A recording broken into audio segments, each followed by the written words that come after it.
Hi guys, welcome back to my channel epic vlog. So after long time నేనైతే నా ఛానల్లో full video upload చేస్తున్నాను. That ఒక cooking వ్లాగ్తో వస్తున్నానండి.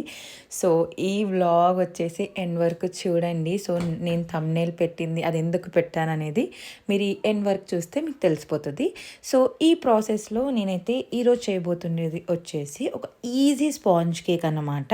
సో దీనికోసం వచ్చేసి మనకు కావాల్సిన items baking powder must and should కదా. ఇంకా నెక్స్ట్ వచ్చేసి 1 కప్ ఆఫ్ షుగర్, దాన్ని పౌడర్ చేసి పెట్టుకోవాలి. నెక్స్ట్ వచ్చేసి ఇక్కడ నేను వెనిలా ఎసెన్స్ యూస్ చేస్తున్నాను. సో నాకు వెనిలా ఫ్లేవర్ కావాలి కాబట్టి నేనైతే వెనిలా ఎసెన్స్ని యూస్ చేస్తున్నాను. నెక్స్ట్ వచ్చేసి చిల్డ్ మిల్క్ అనమాట. ఇది 1/4 కప్ యూస్ చేస్తున్నాను. నెక్స్ట్ వచ్చేసి 100 గ్రామ్స్ ఆఫ్ బటర్, దీన్ని రూమ్ టెంపరేచర్లోనే తీసుకోవాలి. Next 2 eggs, 1 pinch of salt, 1 pinch of baking soda and then 1 cup of maida. మనమైతే మైదా ఏ కప్తో అయితే మెజరింగ్ తీసుకుంటున్నామో ఇంకా ప్రతి ఒక్కటి కూడా ఆ కప్పుతోనే మెజరింగ్ అనేది జరగాలి.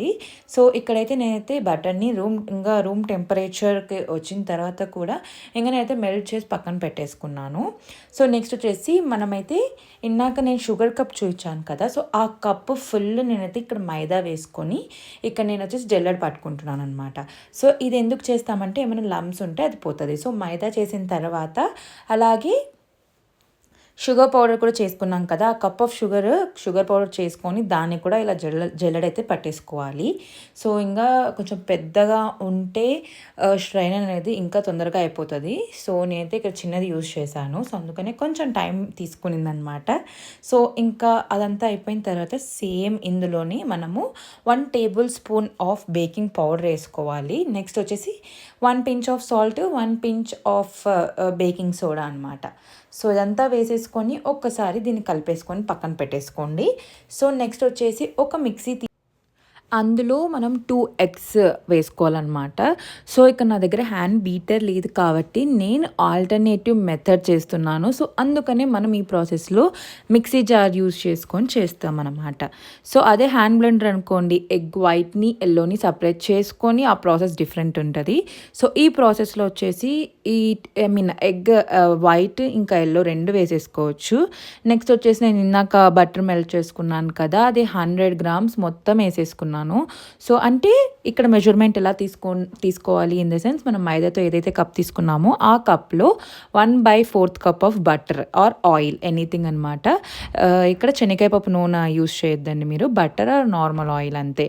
సో నెక్స్ట్ వచ్చేసి వెనిలా ఎసెన్స్ 1/2 టేబుల్ స్పూన్ వేసుకోండి. సో దాని తర్వాత దీన్ని మంచిగా మిక్సీ చేసుకోవాలన్నమాట. సో దీని ప్లఫీ లైక్ ఎలా ఉండాలంటే క్రీమీ టెక్స్చర్గా ఉండాలి. సో ఇక్కడ చూపిస్తున్నాను కదా, నొరగగా ఇలా ఉండాలి. సో ఇప్పుడు ఈ లిక్విడ్ని మనం ముందు ఏదైతే జల్లెడ పట్టేసుకొని పక్కన పెట్టేసుకున్నామో అందులో మిక్సప్ చేసుకోవాలన్నమాట. సో ఇది like crucial step in cake preparation అని చెప్పచ్చు. సో ఇది మిక్సింగ్ ప్రాసెస్ అనేది మనం స్టార్టింగ్ ఏ డైరెక్షన్లో అయితే మిక్స్ చేస్తున్నామో అంతే ఎండ్ వరకు సేమ్ డైరెక్షన్లో మీరు మిక్స్ చేసుకోవాలన్నమాట. సో ఎలా అంటే అలా మిక్స్ చేయకండి. సో ఇది వచ్చేసి రౌండ్ అండ్ కట్ మెథడ్లోనే మీరు మిక్స్ చేసుకోండి. స్పాచులా ఆర్ ఎనీథింగ్ యూస్ చేయండి, ఏం కాదు, స్పాచులా అనే కాదు, సో ఏదైనా యూజ్ చేయొచ్చు. సో టెక్స్చర్ అనేది ఇలా వచ్చిన తర్వాత దీన్ని ఒక బేకింగ్ ట్రేలో బటర్ పేపర్ అయినా వేసుకోవచ్చు. బటర్ పేపర్ లేని వాళ్ళు ఆల్టర్నేటివ్ మెథడ్ చూసుకోవాలి కాబట్టి కొంచెం గీ అప్లై చేసేసి మైదా స్ప్రింకిల్ అప్ చేసేసుకొని దాంట్లో మనం రెడీ చేసిన మిక్చర్ ఏదైతే ఉందో కేక్ది అది వేసేసుకొని దాన్ని బబుల్స్ లేకుండా ట్యాప్ చేసుకోవాలన్నమాట.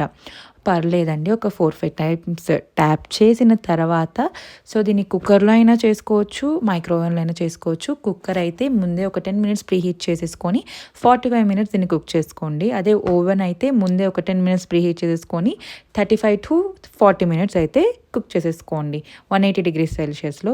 సో మాకు ఇక్కడ ఏమైందంటే సో ఇక్కడ అట్టర్ ఫ్లాప్ అయిందనమాట. ఎందుకంటే నా ఎక్స్పెక్టేషన్స్ ఒకలా ఉంటే రియాలిటీ ఒకలా అయింది.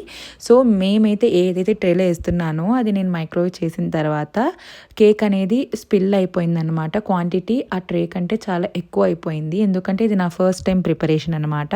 సో దాని తర్వాత మేము ఏం చేసామంటే మళ్ళీ దాన్ని స్టాప్ చేసి తీసి బౌల్ మార్చి పెట్టాము.